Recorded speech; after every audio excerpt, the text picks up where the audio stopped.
Hi, welcome to Shri Mallika's kitchen. ఈ ఛానల్ని ఆదరిస్తున్న ప్రతి ఒక్కరికి మా హృదయపూర్వక నమస్కారములు. ఇవాళ ఏంటంటే స్పెషల్గా నాటుకోడి పులుసు పెట్టాను. చాలా బాగుంటుంది ఫ్రెండ్స్, ఎవరు కూడా మిస్ కాకండి.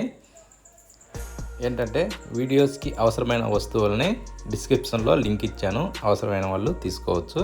ముందుగా నీట్గా రెడీ చేసి పెట్టుకున్న చికెన్ని తీసుకుందాం. ఈ విధంగా చికెన్ తీసుకున్నాక దీంట్లో ఏంటంటే చిటికెడు పసుపు, ఉప్పు, అల్లం వెల్లుల్లి పేస్టు, నిమ్మకాయని 2 ఒప్పులుగా చేసుకునేసి గింజలు తీసేసి దాన్ని పిండుకోవాలి. ఈ విధంగా పిండుకున్న తర్వాత ఇప్పుడు ఏంటంటే బాగా మిక్స్ చేసుకోవాలి. ముక్కలకు బాగా పట్టే విధంగా మిక్స్ చేసుకోవాలి, అది మాత్రం మర్చిపోవద్దు. ఇప్పుడు మిక్స్ చేసుకున్న దాన్ని మూత పెట్టేసుకునేసి ఎట్లేదన్నా ఒక 20 నుంచి అరగంట సేపు మగ్గనివ్వాలి. ఓకేనా ఫ్రెండ్స్, పక్కన పెట్టేసుకుందాం. ఇప్పుడు స్టవ్ ఆన్ చేసేసి ఒక ఫ్యాన్ పెట్టేసుకునేసి అందులో మనకి కావాల్సినంత నూనె వేసుకుందాం. నూనె వేసుకున్న తర్వాత బిర్యానీ ఆకులు ఒక 2 వేసుకుందాం. వీటిని కొంచెం అలా అన్నిచ్చి ఇప్పుడు సన్నగా చీల్చుకున్న పచ్చిమిరపకాయలని అందులో వేసుకుందాం. ఇప్పుడు చిన్నగా తరిగిన ఎర్రగడ్డ ముక్కలను కూడా అందులో వేసుకుందాం. ఇప్పుడు వీటిని ఏంటంటే కొంచెం బాగా వేగనివ్వాలి. ఈ విధంగా కలుపుతూ ఉంటే మీడియం ఫ్లేమ్లో పెట్టుకునేసి ఈ విధంగా కలుపుతూ ఉంటే బాగా వేగుతాయి ఫ్రెండ్స్. ఇవి బాగా కొంచెం ఎరడాలుగా వేగిన తర్వాత ఇప్పుడు ఏం చేయాలంటే ఇందాక ఊరబెట్టుకున్నమే చికెన్ని దాన్ని అందులో వేసుకోవాలి. ఓకేనా ఫ్రెండ్స్, ఇప్పుడు వేసుకున్నాక దీన్ని ఏంటంటే బాగా మిక్స్ చేయాలి ఫ్రెండ్స్. ఎట్లా అంటే దీన్ని ఏంటంటే ఎంత బాగా పెంచుకుంటే అంత బాగా ఉంటుంది. ఎందుకంటే అసలే నాటుకోడి కదా, ఇది కొంచెం గట్టిగా ఉంటుంది అన్నట్టు. దీన్ని ఎంత బాగా నూనెలో ఫ్రై చేసుకుంటే అంత మంచి రుచి వస్తుంది.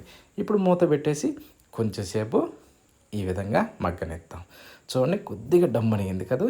ఇప్పుడు ఏం చేయాలంటే కొంచెం కిందకి మీదకి కలబెట్టుకునేసి కొన్ని అంటే సన్నగా తరుక్కున్న టమోటా ముక్కలను కూడా అందులో వేసుకుందాం. ఓకేనా ఫ్రెండ్స్, ఈ టమోటా ముక్కలు వేసిన తర్వాత కరివేపాకు, ఈ కరివేపాకు కూడా గుమ్మగుమ్మలాడే కరివేపాకు తెచ్చుకుంటే మంచి రుచి వస్తుంది ఫ్రెండ్స్. కరివేపాకులు కూడా 2 రకాలు ఉంటాయి కదా, అందరికీ తెలిసిన విషయమే. అందులోకి ఏం చేయాలంటే మంచి వాసన వచ్చేది వేసుకుంటే బాగుంటుంది అన్నట్టు. ఇప్పుడు కాస్త కిందకి మీద కలబెట్టుకున్నాక ఇప్పుడు మూత పెట్టేసి ఇంకా కొద్దిసేపు ఏంటంటే బాగా డమ్ము అనగనివ్వాలి. చూడండి, ఇప్పుడు కొంచెం బాగా డమ్మని ఎతరికి ఈ చికెన్ ముక్కల్లో ఉన్న ఈ ఫ్యాట్ అంటే కొవ్వు పదార్థం మొత్తం కరిగి నీరు వలె ఈ విధంగా బయటకు వస్తుంది అన్నట్టు. ఇప్పుడు బయటకు వచ్చిన తర్వాత ఇప్పుడు మనకి స్పైసీ ఎంత కావాలనో అంత కారం వేసుకుందాం. తక్కువ ఎక్కువ ఏం ఇబ్బంది లేదు, మీకు ఎంత అవసరమో అంత వేసుకోవచ్చు. నాకు కావాల్సినంత నేను వేసుకున్నాను, ఎందుకంటే నేను కారం మసాలాలు బాగా తింటాను.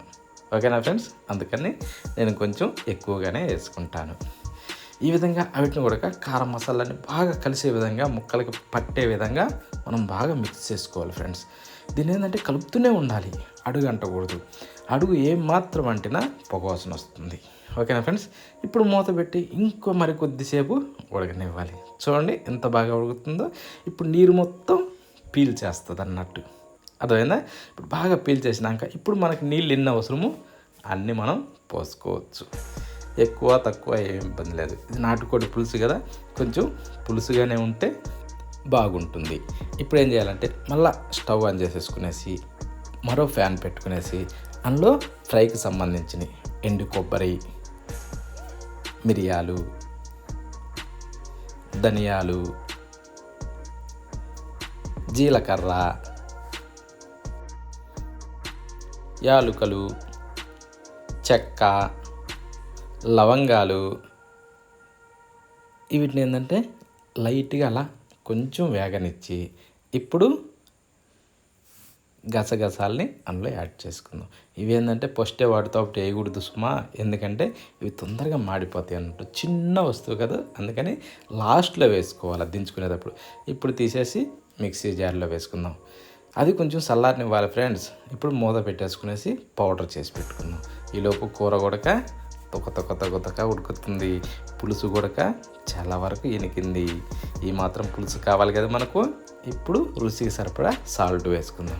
వేసుకున్నాక ఇప్పుడు గ్రైండింగ్ చేసుకున్నామే ఈ మసాలా పొడిని దాంట్లో యాడ్ చేసుకుందాం.